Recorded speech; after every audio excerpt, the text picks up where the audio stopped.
We've got, I'm going to call him one of our most successful alumni for our guest today.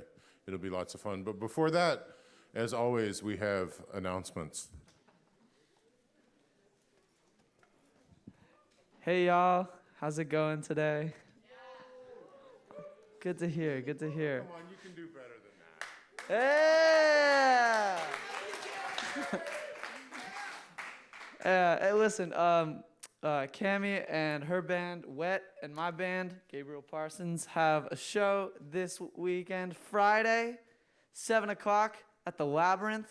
Please be there. It's a good time. We're going to have a lot of fun, make some good music. Yeah? Yeah, if you like music and if you like us and supporting your fellow classmates, come on down. It's going to be such a good time. You won't regret it. And there will be lots of cool shoes at the gig, for sure. Hello, y'all. I'd like you to direct your attention here. My name is Lila. This is Dylan and Jolie. And we are all a part of this huge Halloween show. So lock in your Halloween plans now. Figure out your costume. It's going to be a costume party. It's a stacked lineup. There's going to be artists and food and drinks. And yeah, you should all come out. It's only $5. Only $5.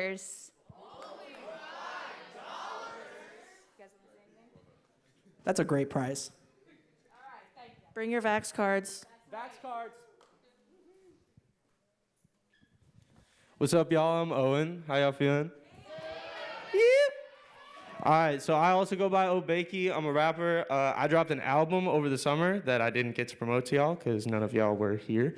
But it's right there. It's called Portraits. It's out on all platforms, Spotify, all that good stuff.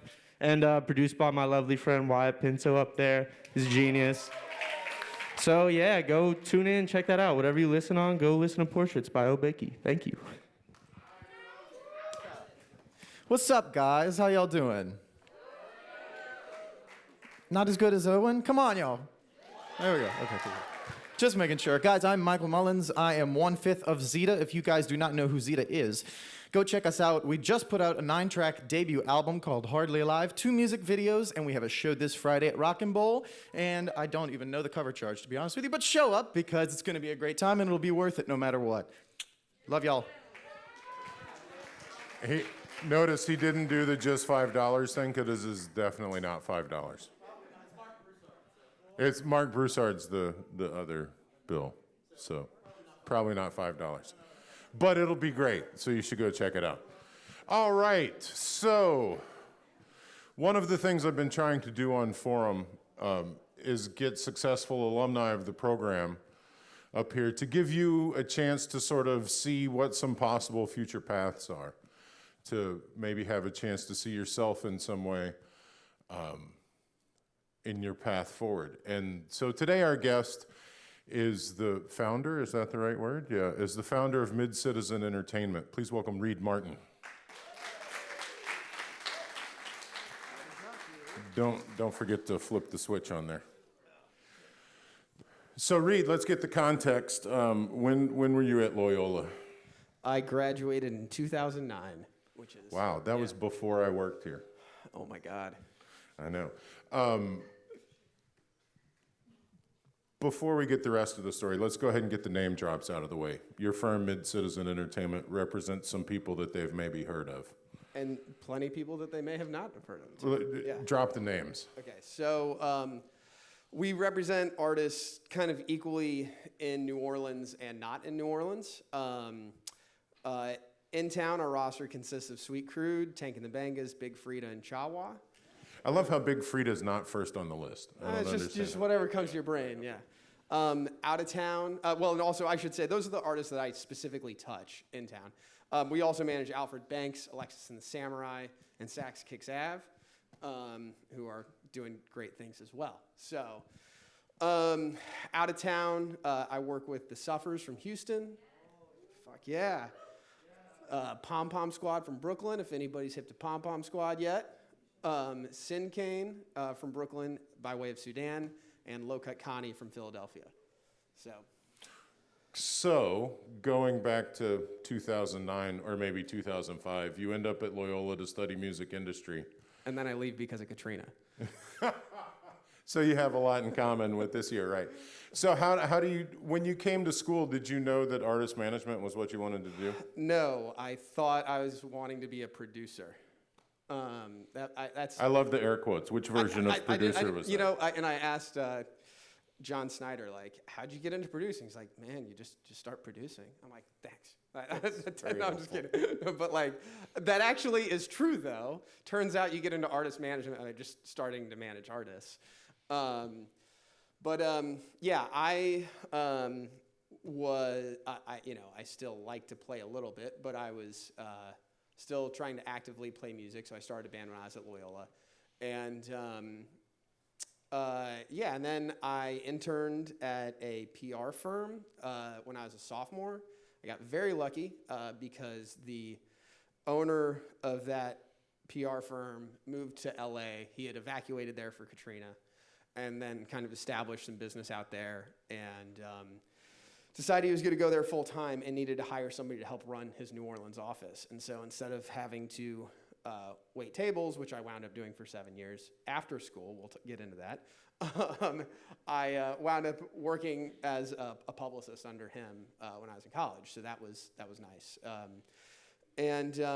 But I did, so I started a group when I was here. The recession hit, and things were not good in 2009 in the spring. And it was, what I actually wanted to do was just go on the road and play music. And so it was like, screw it, let's do that. And I think, although it didn't wind up working out for me, was one of the more consequential decisions that I've made in my life because I think up to that point, even when I was in college, I grew up in Kansas City and had both the youngest of three boys, my older brothers have great jobs and great careers up there, and I just was always kind of felt like the black sheep, but having the courage to realize you should just go out and play 80 gigs a year on the road and just do it, and realize you're not going to die. And even if you and then I was 25 when the band broke up, which was still early, but realizing I put blood, sweat, and tears in this, and ostensibly I failed, which again is really good. I would really recommend everybody goes out and fails as many times as they can, and I mean that sincerely. But that kind of started me on the path of wanting to be an entrepreneur. And I guess I'll just keep rambling. Yeah. With the Okay, I'll stop you if you get off course. You're doing great so far. Okay. I came home from 3 months. So I had started the band. I wrote the songs. I booked the gigs. I managed the band and mistakenly turned down help a few times because this, DIY ethos that's especially pervasive when you're in college, which is great. Everybody should do the DIY thing. But I was like, I don't need a manager. I should have taken on a manager. But I made every single mistake that you can possibly make in the music business, managing and running my own band for 3 years after school. And came back from 2.5, 3 months out on the road and was burned out, kind of saw the writing on the wall that it was going to be over. And I went to the Loyola library and just to start emailing people on the business side of music that I had gotten to know either from playing or that I still knew from my college days. And so I send one email to my buddy Adam Shipley, who had booked us on Voodoo Fest, and he manages the Soul Rebels, co-manages the Soul Rebels, I should say. And I was just like, do you need help with anything? I'll work for free. I will intern. And at this point, when I was not on the road with my band, I worked at the Lowe's Hotel, and I did that for a long time. He's like, yeah, you can help me. So I was 25 years old putting Yo Gabba Gabba flyers on cars. I was doing the thing that I was doing at 18. And it was disheartening, but I was like, all right, I got to figure out what I'm going to do. I will say backtrack to that moment that I'm in the Loyola library. So Adam hit me back, and I'm in the middle of a second email to an old professor, and my buddy Mike Twillman, who some of you may know, sits down next to me, and I hadn't seen Mike in a minute, and I'm like, what are you doing here, man? And he's like, oh, I'm getting an MBA at UNO, or studying for an MBA. Like, I just come here to study. And he's like, what are you doing here? I'm like, I'm burned out. I'm just trying to figure out what I'm doing. And he's like, dude, I just saw this garage on Ferret Street, and somebody needs to do something with it. I'm like a venue? And he's like, yeah. And I'm like, well, screw this. Let's go check this out. So we went there. We made friends with the landlord. And to make a long story very short, we started Gasa Gasa. I've heard Mike tell the long version of that story. We don't have time We don't on forum want for the it. whole version of that story. And he was long gone, but I helped orchestrate the sale during the pandemic. So by the time we sold it last year, I owned 1% of it at that point. I think I forgot that you were still in on that. I thought y'all had both completely gotten out. Yeah. I had been asked to stay on to preserve my vote. Yeah. There is a lot of infighting amongst, like, don't ever start a business with, like, I don't know, 10 other people. It's a bad idea, especially one that doesn't really make much money. Not to, a 200 cap room that only is making money between the hours of 9 p.m. and 1 a.m. The new owners are doing way better. They're selling food. They're doing all the things that we wish we could have done, but just never had enough money to do the damn thing. Anyways, but yeah, no, I wasn't ever really involved in the day-to-day period. So the most I ever owned was 5%. But it was a good learning experience. Again, like another thing that I'm super proud of that it's here. Again, made a ton of mistakes on the way of doing that. So again, good to learn from your screw-ups. But yeah, I did a lot in my mid-20s. I got a real estate license. I was working as a business broker. I was working at one point bartending at Gasa Gasa, this place called Pearl Wine Company in Mid-City at the Lowe's Hotel. I had mistakenly taken out far too much bank debt to try and do another venture after Gasa Gasa, and again, failed miserably. So I moved into a place where my rent was literally $260 a month and worked for about a year to pay that all off. And during all of this weird time in my mid-20s, the manager that I was doing just part-time odd jobs for, Adam, that manages the Soul Rebels, the tour manager of the Soul Rebels, who was getting older, he was somewhere in his 50s, started wanting some time off. And I had established trust with Adam, and he asked if I could go out on the road with the guys when the tour manager that they had couldn't make it. And so I said yes, and for about 2 months, I was the B-team tour manager. The guys liked me, and the main tour manager stepped down. He's like, you want the gig? And I'm like, hell yes. At that point, my finances were starting to come together a little bit to where my life, by the time I'm 27, looks a bit more like this. Monday through Wednesday, I'm bartending, and then Thursday through Sunday, I'm out on the road with the Rebels, flying somewhere and flying home. Sometimes we would connect the weekends and stay out and be out on the road for 10 days. And that was awesome. I was retired. Like, I got to fly around the world with this awesome band, and I worked at a pretty easy cocktail bar where I could make some money, and it wasn't stressful. But I got restless, and in 2014, I saw Sweet Crude performing at Gasa Gasa, and I knew all the guys because, when you're in bands or whatever, coming out of college, a lot of artists just, decide to call it quits in their mid-20s, and some decide like, all right, I'm going to give it another go. Some people succeed. Some people like, I'm getting out of this entirely. Sweet Crude was comprised of people that had been in other bands, and they're like, we're going to form a new band and go for it. And those bands typically know how good they have to be, which we need to get into next. And so it's like this brand new band that's just incredible, and I just, hound them for months. Eventually, they let me manage them. And so they become my first client to where, so during the day, Monday through Wednesday, I'm managing my band. At night, I go in to work, and then on the weekends or Thursday, I'm out with the Soul Rebels. Eventually, I sign some more artists. I go from 3 shifts at the bar to 2 to 1, and then eventually, the Soul Rebels is the stable income, and I'm making enough commissions as a manager to where it's able to replace bartending. And what I discovered during that time is that there is a deep need, and knew this already, of more music industry in New Orleans, this thing that we always talk about. And there was a conscious decision that was made as I realized that I really enjoyed management. Hey, should I go try and get a job in a management firm where it's established in LA or New York or something like that? And I decided I want to keep plugging away at it here.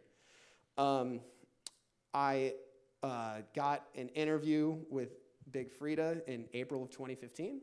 Frida's management contract was expiring in August of 2015, and Frida was not going to renew it. And so I was one of the people that got, that interviewed with Frida. And we met probably 5 times between April and July. And in August, I was overseas with the Soul Rebels, got a call from our good pal Tim Capel, and he said I'd gotten the gig. And so as soon as I got back from that tour, I started, and over the next 6 months, I phased out of my work with the Soul Rebels. And by that point, in 2015, 2016, I became just full-time artist manager. Because Frida was Yeah. already rolling at that point. Yeah, absolutely. So yeah. There's going to be a few parts to this question. I think it'll make sense at the end. On your website, it doesn't say management. It says artist services. So, one, I want to get to what do you see as the difference in those two things? And then, but let's start with when you went to Sweet Crude and said, I want to manage you.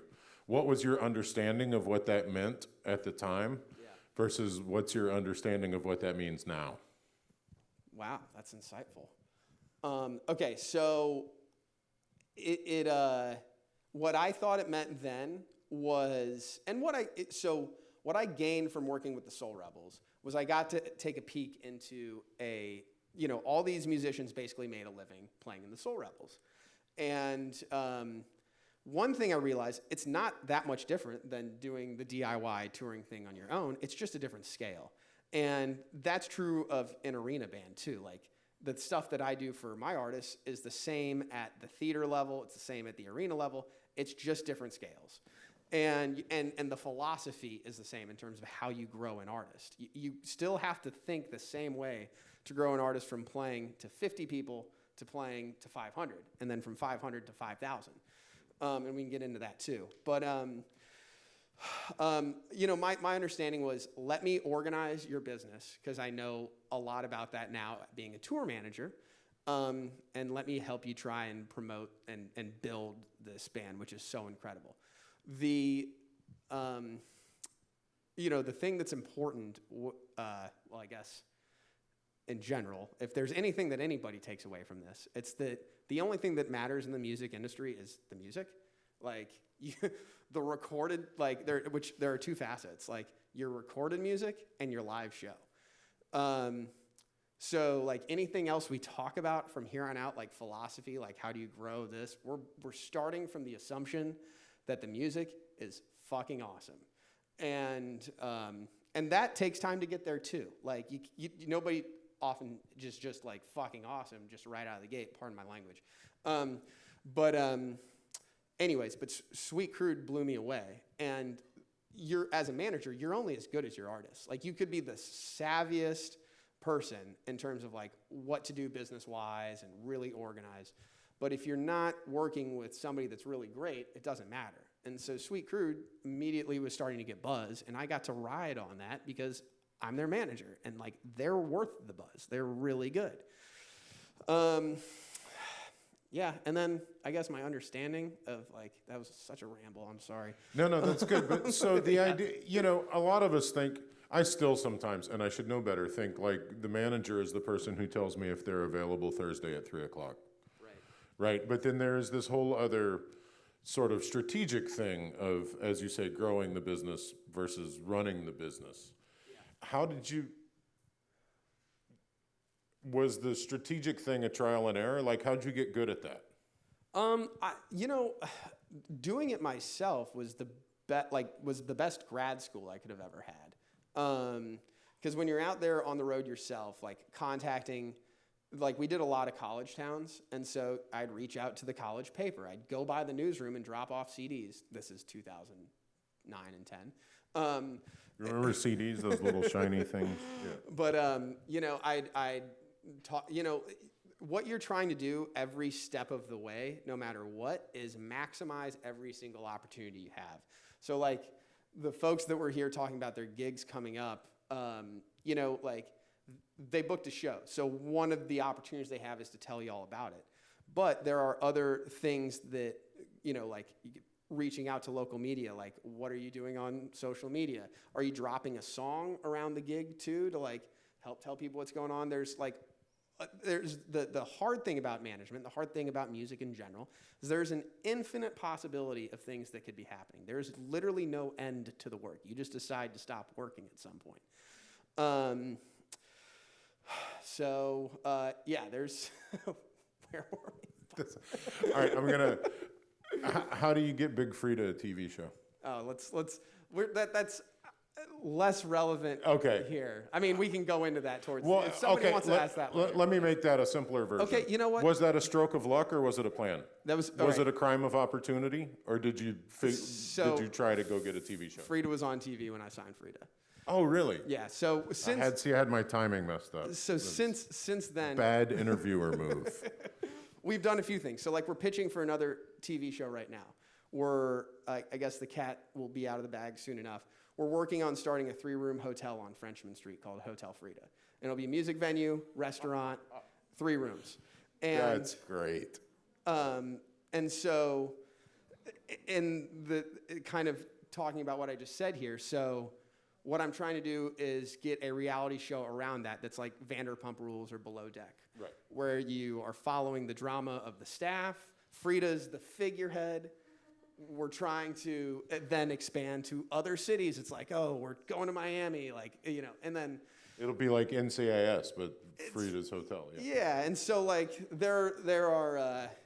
So we've pitched most of the major networks. We have 3 more pitches left. And at this point, major networks also means Facebook and YouTube and all the streamers. And so it's really hard to sell a TV show in general, but I'm optimistic. And it's just taking this thing. So like we have this, what I think is a fantastic concept. And on its own, it should really smash and be something that can expand to the South. That's what we would like to do. But then also, like, there's no reason it shouldn't be a TV show. And then that feeds the growth of the actual property itself and helps us bring more investors to go national and that stuff. So that creative process involves how many people? Like, obviously, Frida's involved. You're involved. Yeah. You know, at this, so... and I realize this is probably a different answer for different artists. Well, this is a good way to actually talk about what the hell is management. Because I think that, like, as, like, there's young artists here that are going to... I hope maybe sign with a manager at some point. There are people in here that want to be a manager. And then there's folks here that might want to work at labels, agencies, all the other things, but it's good to know what a manager does and how you can differentiate between one that's doing good work and one that just says, hey, I'm a manager. So to think about an artist's career, there's 2 analogies I use. The more fun one to say is that the artist is the chef of a restaurant and the owner, and they hire you to be the GM of the restaurant to run the thing. The one that is actually more apt is that the artist is a corporation. They are the board of directors, and they hire you as the manager to be the CEO. And underneath you is, you know, all these, it's an org chart, right? So CFO, your finance department, is your business manager. And if you're not big enough to be able to afford a business manager, that generally falls on the manager. But like that's tax prep, that's making sure that you're putting together tour budgets. That's if you've got a video coming up, making sure that the hair and makeup and the wardrobe and everything is adding up to what, you know, you've got allotted.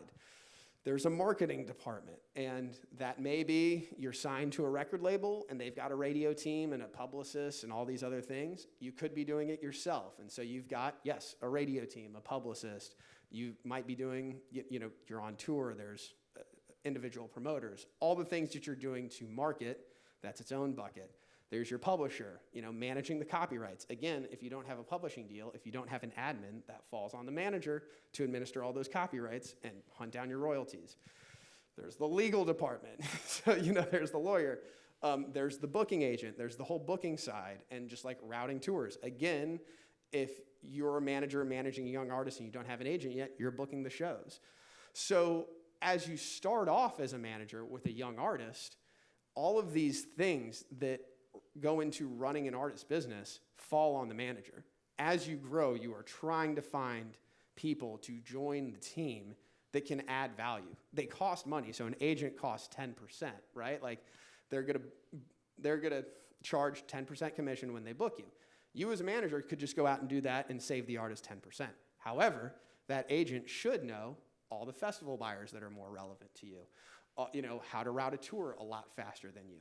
And so thus it becomes worth it to get a booking agent because they're gonna bring in more than the 10% they charge. Sure. If you sign a record deal, which is always, something controversial, especially in college, everybody's like, do it yourself, which is a good idea, but also sometimes it's a good idea to sign with the label.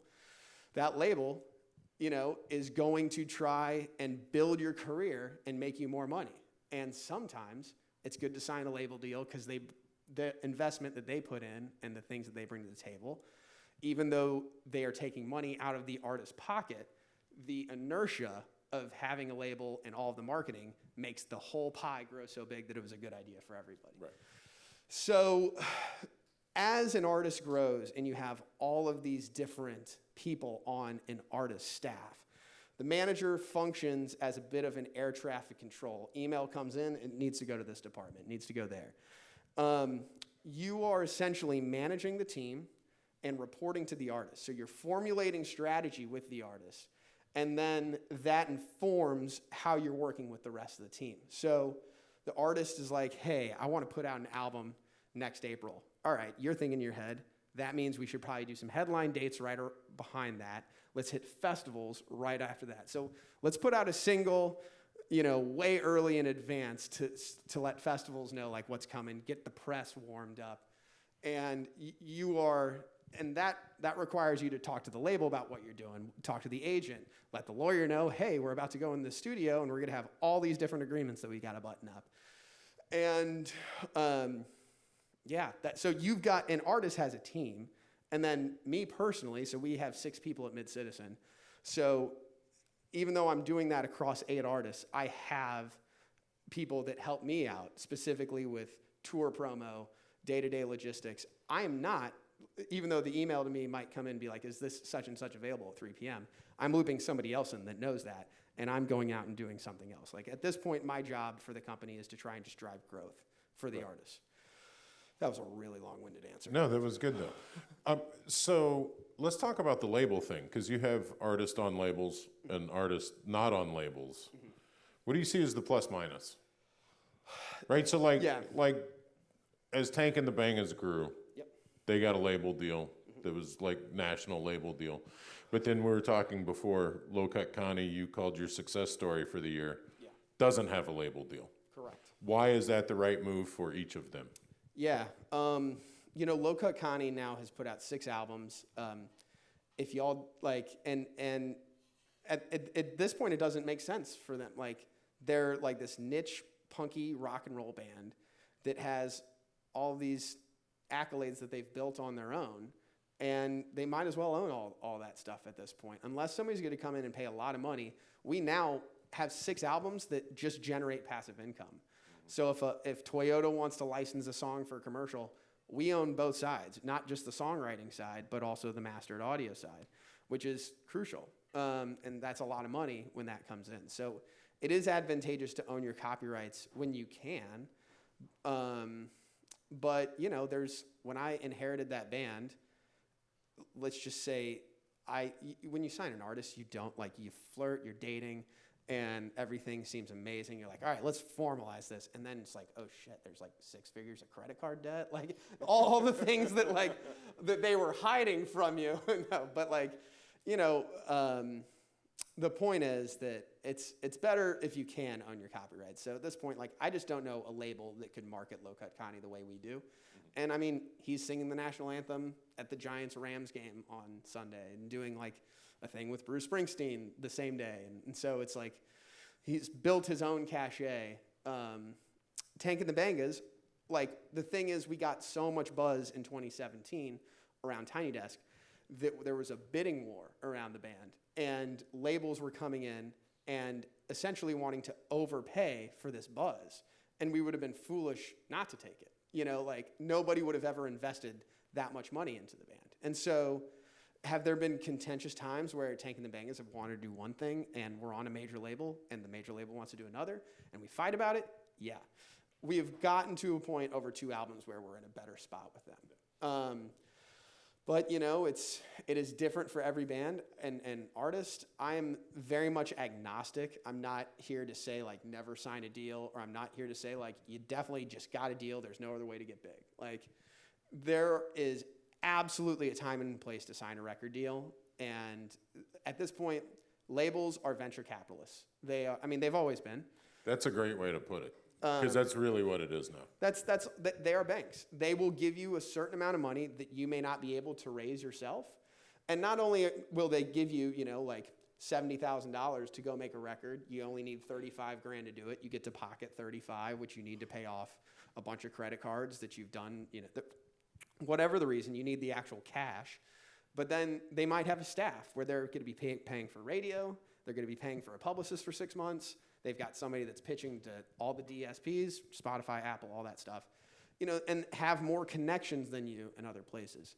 I should say, as a manager, it is not your job to know who the arts and entertainment editor at the New York Times is. It's not your job to know who books Coachella. It's not your job to know who's doing X playlist at Spotify. All that stuff is amazing if you have those connections. It's like the better thing to do as a manager is to know the people that know those people. So a good agent should have the right connections for your artist in the live space. A good label should have the right connections at Spotify and Apple. A good publicist should know, you know, the right people at NPR, New York Times, where you need to be. If you're trying to do all of those things, then you're going to lose. Like it's all about building the right team and then formulating the right strategy to get the best work out of all those team members. So That's great. I'm going to warn you, start thinking about your questions because you're next. Was the Tiny Desk thing planned? absolutely not. They were the first, like, there's 6,000 entries.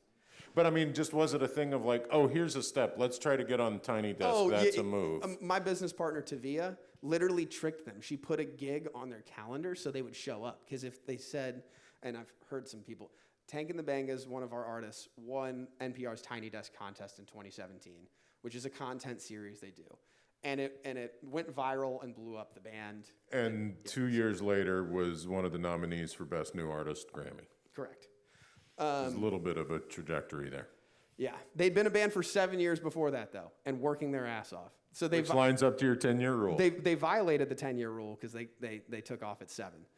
All right. Okay, so no. I mean, the funny story about that is that Tavia wanted them to submit a Tiny Desk to the contest and didn't think that they would do it if she told them what it was, like an unpaid thing. We're just going to try this. So she put it on their calendar like it was a gig. So everybody showed up to a certain place at a certain time.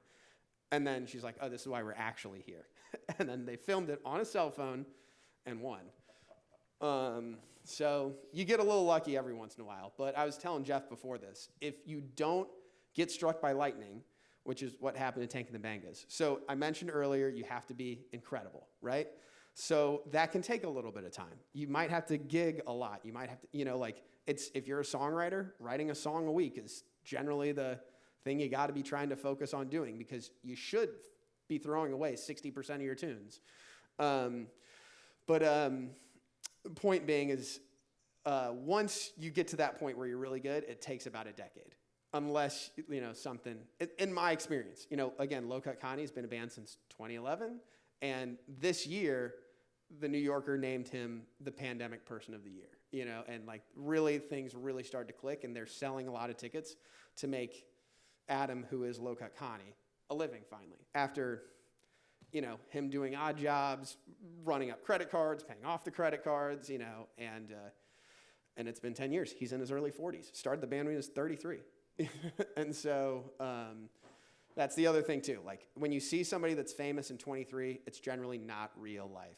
Like a lot of musicians that I know, it is sometimes, but it just takes a while. Yeah. That's a good setup for what would y'all like to know? Maybe let's see if we can do this and only get to half the lights. There's a question instead right of there. all the lights. Yeah. Yeah.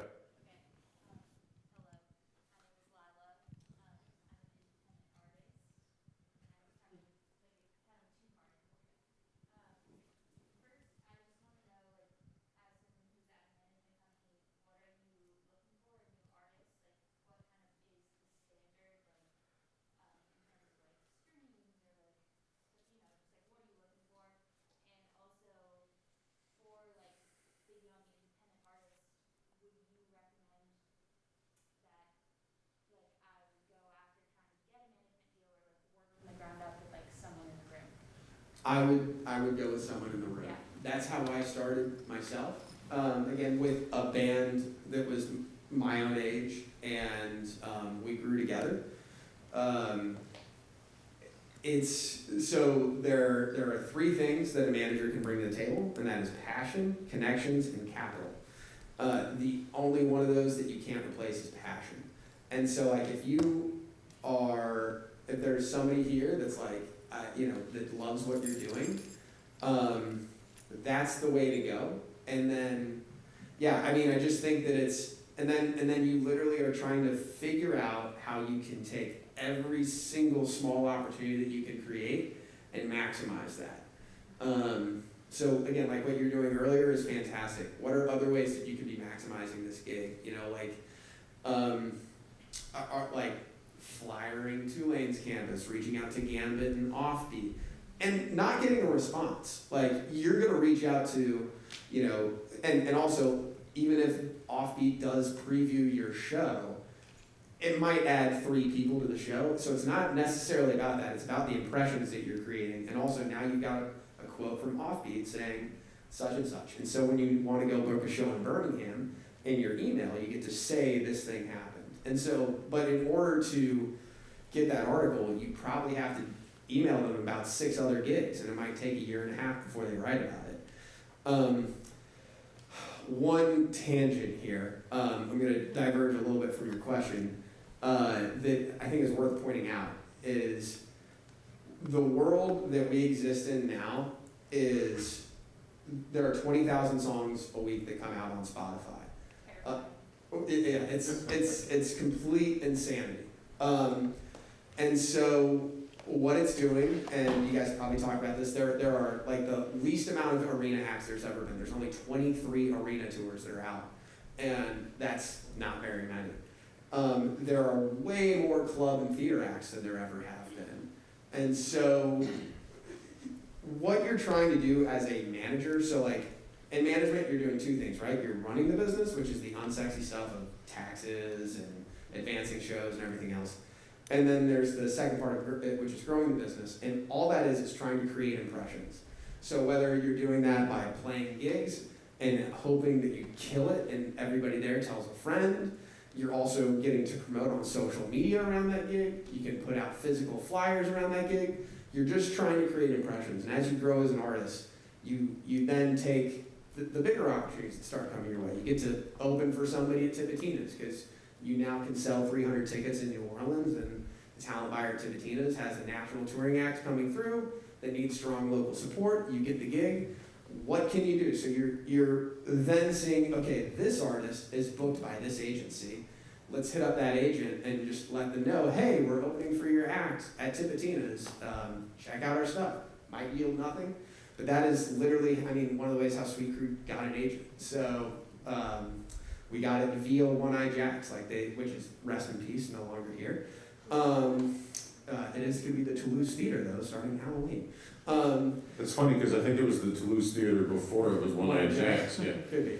But point being is it's just you take one thing and you try and build on it, and there is no wrong answer.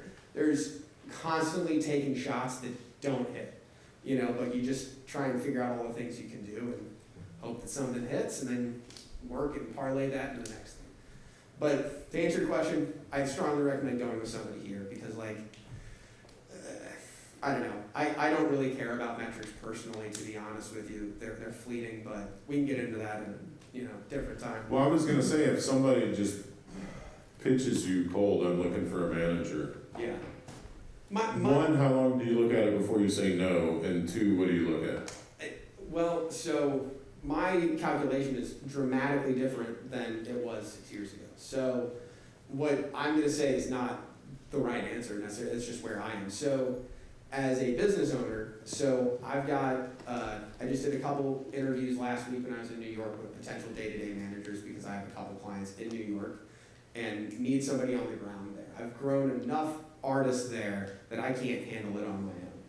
And so I'm going to hire somebody in New York sometime this week, and then I'm going to have extra capacity. I'll be able to sign 1 or 2 acts, preferably based up there, but could be anywhere. And because I've got it now, in order to justify me hiring that person, so I'm going to hire this person for a certain amount of money. I'm going to lose because the artists that they're going to be working on are not bringing in enough commissions for me to pay that person's salary. So what I need to do in the coming year is find a couple artists that are making more money that can that instead of this person managing these 2 artists that I'm assigning to them, like I need to sign 2 more, and those artists need to be making money. Like, so that's my calculation. However, there are times when we all of a sudden have some extra capacity, and I can take a risk a little bit more on a baby band. And that's what I did with like Pom Pom Squad, and they're, tomorrow, Spotify is giving them their Times Square billboard for a week, which is fucking awesome. But yeah, so it's like, again, like, was able to take a risk on a band and really go after it. Now, they were buzzing, like, they were all the things, they were the perfect artist to sign, and I absolutely love them. But yeah, I mean, it's, for me, my calculation's different, but no matter what, I have to be insanely passionate about it. Generally, and in fact, this happens, yeah, I have to see it live. Now, there are other artist managers that don't. They'll sign a band without ever seeing the artist live.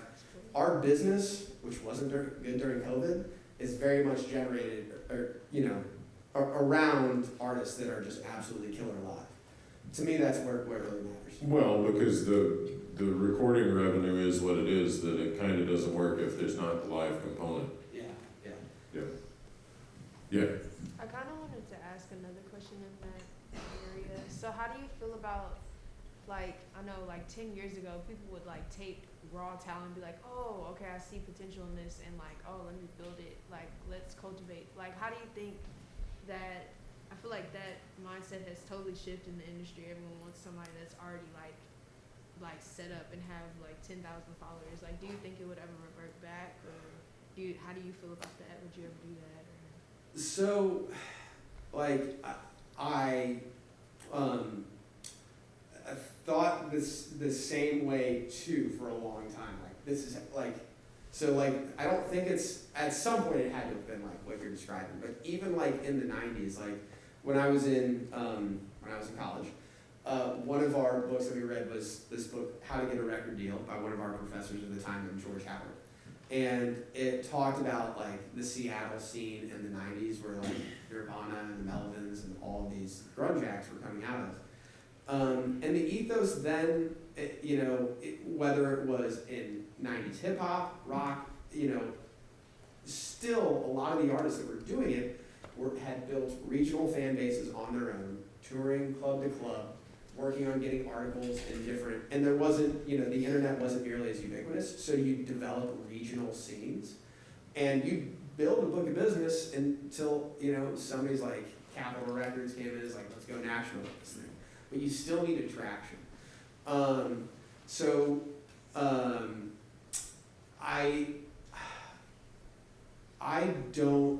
I don't know, I think that like, as an artist, or as anybody in the music business, you've got to do what you can that is within your control. And there will be things that happen that are outside of your control that are blessings and curses. But how can you get to those Spotify streams, those social followers, all those sorts of things that superficially we get insecure about. To me, there really are only two ways, and it is by putting out great music and putting on a great live show. That's it. If you can control for those, just worry about that for now. And like, forget about your plays, your social media, like it can become a trap. Like the thing that was not good for me when I was trying to be an artist was you play a show, and this applies to everybody that was up promoting your shows coming up. So, like this house party that sounds like it's gonna be a blast, because we did only house parties when we were a band here until we moved to venues at one point. Like, you do a show, your friends are there, let's say you play really good. Everybody's gonna be telling you, hey, great gig, great gig. That sometimes is, that's like enough to like, be like, if you feel good about yourself, it soothes your ego until you play the next, like you're like, dang, I gotta get another one of those in because that felt so good. Don't listen to any of that crap. They're lying to you, even if they're not. Like, even if like you played really well, like the fact is like you're there to do a job the same way a plumber has got to fix the plumbing. If you're a bartender, you got to make the right drink. You know, like focus on your craft and don't worry about the other things that come at you as an artist that you need validation on, because like especially when you're young, people are taking off at different times, people are crashing, burning, and like their lives are a mess at different times. Like everything is just like, and you're self-conscious of it. Like let's take music out of the equation. Like you see friends that are having kids, you're like, should I be doing that? Oh, somebody moved to a different city, should I be doing that? You know, like focus on what you can control and what you want to do, and focus on your craft. And then let the business, you know, come second, or get somebody that can really care about that and work on that. Because the art, at the end of the day, there's too much stuff coming out. There's too much stuff coming out. You just have to have the goods and focus on that first. And then, yeah, worry about trying to create impressions after that. Like, yeah, sorry. I was going to say, I'm going to hop in on that a little bit, because I love what Reid's saying is make the music that is really you. And I feel like your question was a little bit like, oh, well, I found Justin Bieber on the internet, so I'm going to turn him into a star because I see some potential there. Then you have to eventually ask the question is, did what he end up doing, was that his music, or was that the producer's music? Was that the handler who found him and tried to turn him into my idea of what he should be instead of his idea of what he should be? I mean, I'm often leery of people who see young artists as like sort of clay to be molded. I'm much more trusting of the idea of, like Reid says, you make great music that I love, then that gets me excited to help you build your business. Yeah. Not to try to turn you into something that you aren't. I just also like, you know, like those stories of somebody like getting picked and being like, yeah, we're gonna make you famous. Like, yeah, it still happens today for sure. And there's some artists that just have more advantages than other artists. And that's just the way things are, and it sucks. But like, really what you're doing is you're starting a business. Like, this could literally be a bagel shop. It is like, if you're really, you're doing something that you're passionate about it and you're trying to make a living doing it. And so you have to be able to figure out ways to reach people to sell what you're doing to them. And the first way is just making a really killer product first, and then going from there. You bet. Saskia and then Owen. All good. So my first one is about, you said at the beginning that you made every single mistake that you could have possibly made. And I want to like hear some examples, you know, so that I don't do the same. Yeah. And then, Cool. also, how do you, you said you have 8 artists that you manage. Mhm. How do you keep from there being conflicting opportunities and you as a manager having to deal with like setting them all up for success, and like sort of, you know, what responsibility you have toward one versus the other, that whole dynamic? Yeah, both great questions. All right, some mistakes I made. So there's the running theme of like how you should create something that's really great. So don't think I did a good enough job of that. So my instinct just getting out of college was like, let's just grind, which is not bad. Like, we became a better band for it to a certain extent. But like, we had saved up, I want to say $4,000 and to go in the studio to cut our like real first record. We had made an EP when we were at Loyola. And me and my brain as a songwriter, like, I want to record all the songs because like I have an emotional attachment to these and I think the world needs to hear them. And so we went in, booked a studio and went in for like 2 days and knocked out 11 songs. You know, it's like, how can you make, we were trying to make an album for $4,000 with a 6-piece band. And it just wasn't like sonically as good as it needed to be. Eventually we did a couple years later, before we broke up, we were in the middle of just doing a 5-song EP well. I would say whatever money you're able to save from gigs and things like that, like, just work on making the best recorded music you can rather than the most recorded music you can. And I know that runs counter to like what you guys hear a lot about Spotify, like crank it out, crank it out, crank it out. Yeah, forget that guy, man. Good records. Look, if you can crank it out all the time and it's great, then do that. But the only thing that breaks through, now even more, is something great. And then the same thing, applies to what we did as a touring band. My ego survived on being told great show, so I wanted to get out and on the road. It was ignoring the things that were problematic with our band that we should have been fixing, like these harmonies were off or these guitar parts are conflicting, but it was just like, damn, it was hype, it doesn't matter. Like, that's the thing. People could have an excellent time, but there's always room for improving your show and improving your songwriting and everything else. So, also I didn't get help. I was doing the whole thing myself, and then when I was home, I worked crazy hours as a bartender just to try and make up the money I wasn't making on the road. So I should have gotten help with the business side and booking and everything else, and I just did it all myself, and we paid a price for it. But I learned a lot. But yeah. And then in terms of the second question you asked, which is about like opportunities for artists. So there's 2 things. So one, all of the artists that I work with, this is not everybody's way of going about things, but I work with artists that are just dramatically different than one another. And I always try to find artists that have a moat around what they do. If they're a castle, like, you literally, like, yes, there are other bounce artists, but like, who's doing like Frida is a singular artist. Sweet Crude sings in Louisiana French and is like a pop act. Like, who's doing that? Sin Kane is this, he's a Sudanese refugee that's mixing American funk with East African music, and it's incredible. So I just, you're not gonna have something that's dramatically different every time as a manager, but that's the way I like to do it. Some managers will do 10 artists of the same thing, or 2 artists of the same thing. In terms of, because of that, very unique opportunities coming from different artists. I'm not like being like, ooh, I've got a billboard opportunity from Spotify, who am I gonna give it to?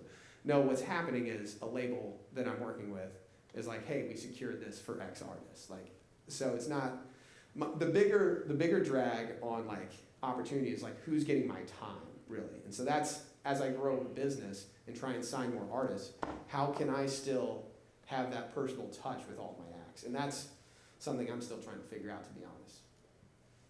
Owen. Hey, something you said earlier, you were talking about sending emails and how you're not going to receive a lot of responses at first, and you should expect that. And you've also been talking a lot about like making sure the music is good enough before you go out and do anything with it.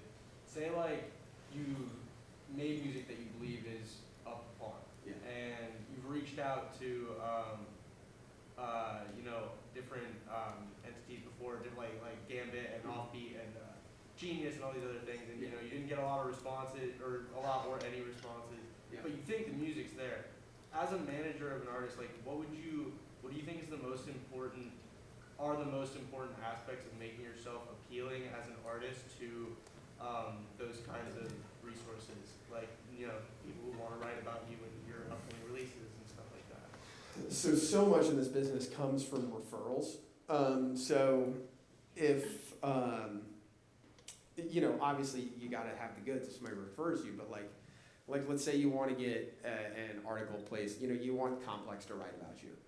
Like, what artists in New Orleans has Complex written about? Like, how can you reach out to those people and maybe do a show opening for them? Like, pitch those people, get in with them, figure out, in a non-sleazy way, like, who is your contact there? How did that come about? If they really dig you, then they'll be like, yo, you got to check out this other artist that like just opened for us. He's killer. And they still may not write about you, but at least like from a, it's the difference between a cold email and a warm email. It's, you've got somebody that's like vouching for you, cosign. But that is literally, that's every step of the way. Even when you get up to just bigger and bigger and bigger, like, and so that's like strategically like how you're trying to reach people in the industry. But at the same time, again, but if you're selling tickets, if people are actually streaming your music, like if you're building a fan base, then that's irrefutable. So like that's why I say like the music comes first too. It's like there is strategy around how to get your music out there. There's no question.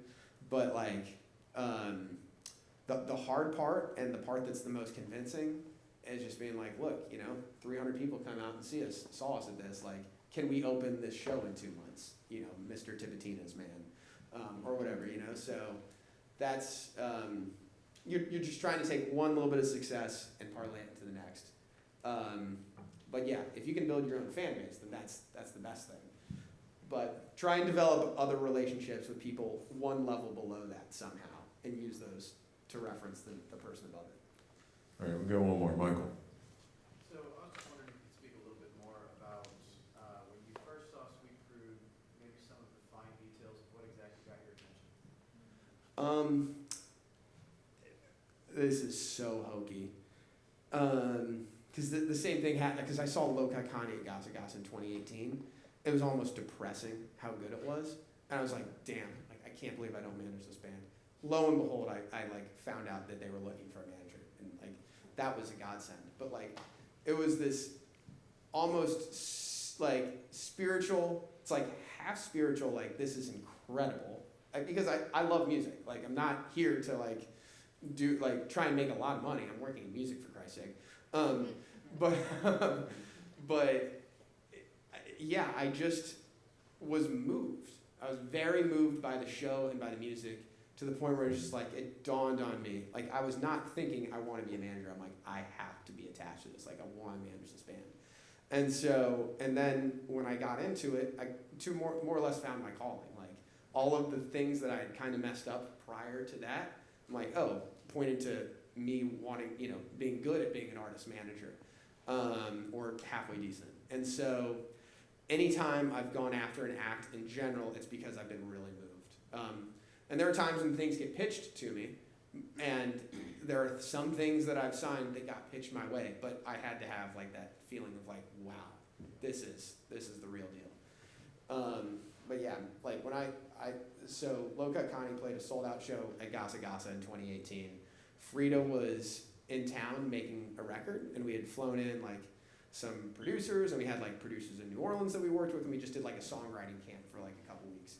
And we were done for one day in Frida's A&R, and I went down to Gasa to see this band. I'm like, yo, we got to check this out. A bunch of people have been talking about it. It's sold out. And I'm just watching. I'm just like, what the hell did I just see? And that's still like, Loka Kani is a difficult band to manage, but like, because it's so much work. But it sustains me because they just absolutely crush it every single time. And it's just like, that's like, this is why I'm doing this job. Like, I get to like have that moment, so. Excellent. Fabulous questions as usual. Thank you so much. Please thank Reid. I'm sure if you have your private questions, he'd be happy to chat with you. Thanks. See you next week. I should just say, I don't have any cards with me, but it's reid@midcitizen.com if you want to reach out. With an I.